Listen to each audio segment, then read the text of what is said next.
Hey, salut tout le monde, c'est Carl. Bienvenue à Astrofab. Et bienvenue dans ma troisième soirée, non, troisième tentative de soirée d'image en 2021. Le 2 janvier, on annonce 6 heures d'éclaircie. Donc, j'assemble tout, je monte tout. Et l'éclaircie n'est jamais venue. Hier soir, même chose, 6 heures d'éclaircie, j'assemble tout. Et rien n'est jamais venu. J'ai même pas été capable de faire mon alignement polaire, non seulement. Mais là, ce soir, il a fait beau toute la journée, puis il n'annonce pas de nuages avant demain matin, 6h, 7h. Donc, je suis vraiment confiant pour la soirée de ce soir. La visibilité n'est pas extraordinaire, mais côté nuages, ça va être parfait. Donc, ce soir, le plan de match de la soirée, ça va être de travailler sur IC410, qui se trouve être la Tadpole Nebula, qui est juste à côté de la Flame Nebula que j'ai déjà faite avant les fêtes. Et puis, c'est une belle petite nébuleuse, à peu près presque 1 degré, là, 50 minutes par 50 minutes, est assez ronde, avec deux belles petites... il l'appelle la tadpole, c'est pas pour rien, là. Il y a comme deux petites démarcations en termes de poteaux, si on veut. Et puis, ça devrait être une belle cible. Encore une fois, j'y vais avec mon setup régulier, là, le ZWO Duo-Band Filter, avec la caméra ASI 294 et mon Skywatcher 72D. C'est ça, je vais vraiment essayer d'y donner toute la nuit. Si je suis capable, là, 5 à 5, je serais quasiment capable d'avoir 12 heures d'exposition dessus cette nuit. Ça devrait donner des pas pires résultats. Et puis, fait que c'est ça. Donc, à plus tard. Donc, c'est ça. Pour l'hiver, ce que j'ai fait, c'est que j'ai emprunté une espèce de tour qu'on avait à mon travail. On avait fait ça pour un projet d'éolienne. Puis, écoute, ça fait comme 3 ans que ça traîne. On s'en sert plus. Donc, tant qu'à avoir ça qui traîne à rien faire.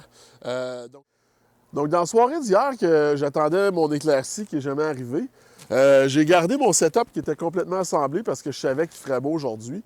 Et puis, donc essentiellement, c'est une espèce de tour en métal. Puis, je me suis fait une plaque ici qui tient ma monture avec 3 vis. Donc, je l'ai déjà nivelé. Et puis, tout ce que j'ai besoin de faire maintenant, c'est d'attendre que ça devienne un petit peu plus sombre là, pour faire mon alignement polaire. Puis, on va être prêt pour la soirée, là.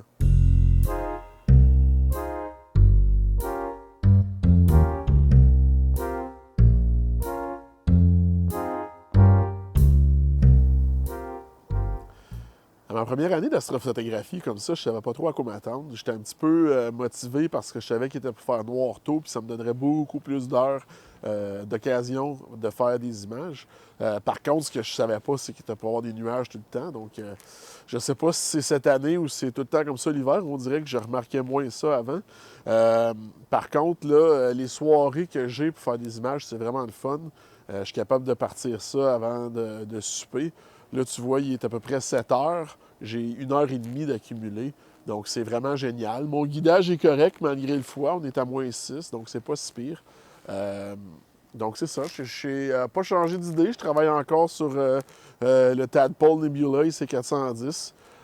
C'est pas une cible qui est comme super extraordinaire, mais je pense que je vais y péter un 12 heures. Je vais y donner ça toute la nuit. Puis, on va pouvoir dire que je l'ai faite. Puis si jamais... dans le fond, ce que je trouve, c'est que pour cette année, ce que j'essaie de faire, c'est d'explorer, puis de découvrir les cibles que j'aime faire, que j'aime pas faire, qu'est-ce qui est le plus beau, qu'est-ce qui est accessible pour mon équipement. Et puis, l'année prochaine, je vais pouvoir retravailler sur ces mêmes cibles-là, mais avec... pouvoir y donner la claque, peut-être y mettre un 20 heures d'exposition sur chacune des cibles que je vais travailler dessus. Sauf que là, ce que je fais vraiment en ce moment, c'est plus de la prospection. Toutes les cibles que j'ai faites en fin décembre méritaient d'avoir 10-15 heures d'exposition chaque au lieu d'une ou deux. Là, je travaillais avec le temps que j'avais, mais en même temps, c'est ça. C'est de la prospection. Et puis, en continuant comme ça, bien, je vais être capable d'avoir des photos de bien meilleure qualité, là.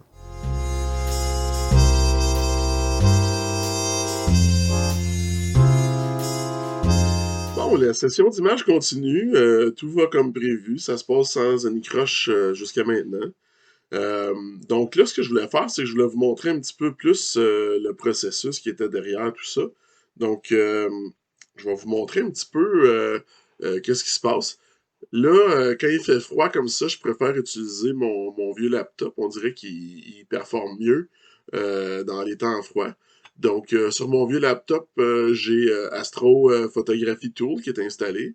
Donc, je prends des expositions de 240 secondes. Je pourrais pas aller vous montrer ça parce qu'il travaille en ce moment. Je veux pas l'arrêter.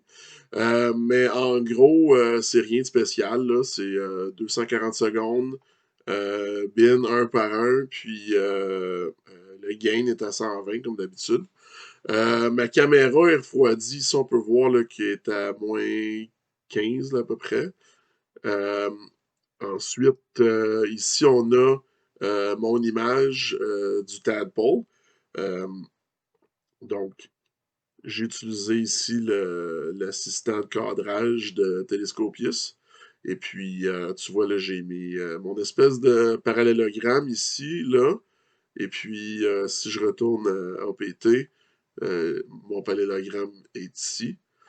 Euh, et puis, on peut voir là, que mon guidage est quand même pas si pire parce que si je clique ici, là, on peut voir que mes étoiles sont pas étirées ou presque pas étirées. Donc ça, je suis bien content avec ça. Donc ça, c'est le logiciel qui gère ma prise de photos. Euh, Ici, ça, c'est vraiment le nerf de la guerre, là. Ça, c'est de l'or en barre. PhD2, Push Air Dummy, c'est niaiseux, mais c'est ça. Euh, donc là, je l'ai pas pire seté en ce moment pour le froid. J'ai réussi à trouver à peu près son sweet spot, là. Je te dirais une demi-seconde d'exposition. Je suis allé jouer dedans tantôt pour l'agressivité des compensations. Puis je te dirais, là, depuis, ça fait peut-être 2 heures là, que je me tiens entre un arc seconde puis un arc seconde et demi. Donc, si tu peux voir total, là, donc 1,15 arc seconde en ce moment, qui est bien. Euh, je te dirais que passé 1,75, rendu à 2 arcs secondes, mes étoiles commencent à être ovales ou à être allongées. Euh, Puis, dans le fond, c'est ma deuxième caméra sur le dessus de mon télescope qui vise une étoile. Ici, on peut voir dans le viseur. Et puis, à chaque demi-seconde, elle regarde si l'étoile elle a bougé, puis elle corrige la position.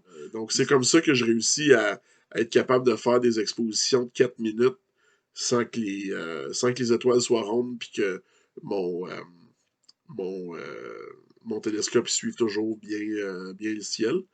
Et puis, donc c'est ça, là, il est minuit, ça fait déjà, je te dirais, 5 heures que ça roule. Ouais, même 6 heures que ça roule. Et puis, ça va bon train.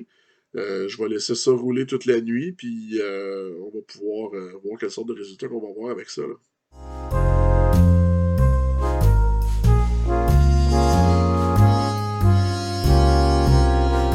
Alors voilà, je pense que ça a été une nuit couronnée de succès, malgré que j'ai pas encore revisé mes photos. J'ai surveillé mon guidage là, jusqu'à 1h30 du matin, puis ça semblait bien correct. Fait que j'ai laissé ça rouler toute la nuit. Et puis, je devrais avoir eu un bon, quasiment un 11-12 heures d'exposition. Ça devrait compenser pour la mauvaise visibilité qu'il y avait. L'atmosphère était perturbée un petit peu. Donc là, ce qu'il me reste à faire maintenant, avant de tout ranger, c'est de faire mes flats. Donc essentiellement, ce que je fais, c'est que je mets un t-shirt blanc pour diffuser la lumière. Puis je prends des courtes expositions pour exposer les motons de poussière qui se trouvent sur la lentille ou sur le sensor de la caméra. Donc on va positionner le télescope au zénith.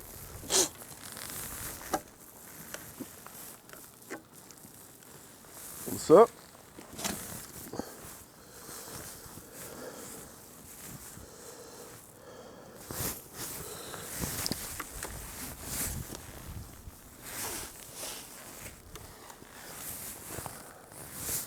Tiens, donc là, ce que je vais faire, c'est que je vais aller contrôler ça à l'intérieur de la chaîne parce qu'il fait fret.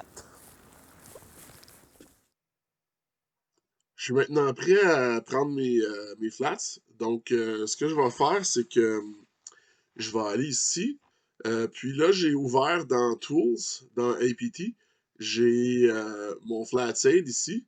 Donc, pour ma caméra, qui est une 14 bits, on va aller pour un target ADU d'environ 8000. Et puis, j'ai déjà fait run parce que ça prend un petit peu de temps. Et puis ça m'a donné un, un résultat qui est ici maintenant, Flat 8 Result, qu'on peut voir. Donc, je vais prendre 20 expositions de 0.028 secondes. Donc, je vais commencer ça tout de suite. Il va en prendre 20. Puis ça va me permettre de voir tous les spots de poussière qu'il y a sur ma lentille. Et puis, quand je fais ça le matin, j'utilise juste le soleil. Quand je fais ça la nuit ou le soir, j'ai un panneau de traçage avec LED que j'utilise avec un petit fil USB que je mets par-dessus. Et puis, aussitôt que je vais avoir terminé ça, ce que je vais faire, c'est que je vais faire mes dark flats.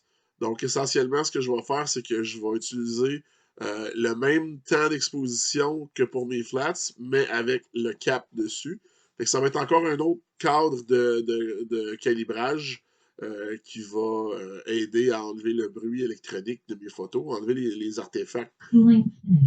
Enlever les artefacts des pixels chauds ou des choses comme ça qu'il aurait pu avoir.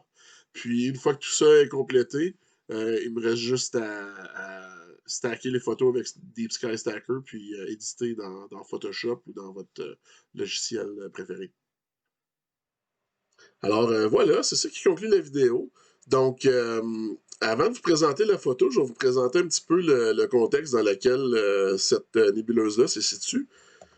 Donc, à environ 12 années-lumière de nous, dans la constellation du Cocher, on a un amas d'étoiles qui a été créé ici, il y a environ 4 millions d'années. Donc, ça inclut aussi le Flaming Star, qui est un nébula qui est là. Donc, on a vraiment des étoiles qui sont grosses et chaudes dans cet amas d'étoiles-là. Et puis, ça crée beaucoup de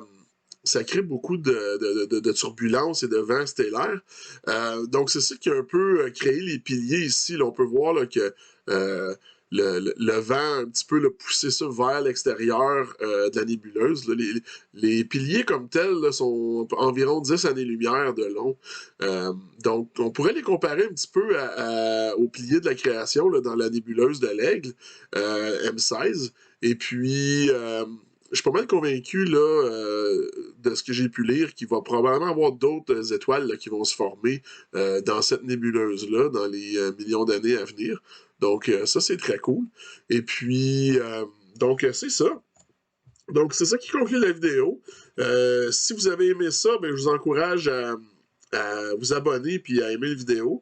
Si vous n'aimez pas ça, ben, je vous encourage à me laisser des commentaires pour voir ce que je peux faire pour m'améliorer. Et puis, sans plus tarder, on va aller à la photo.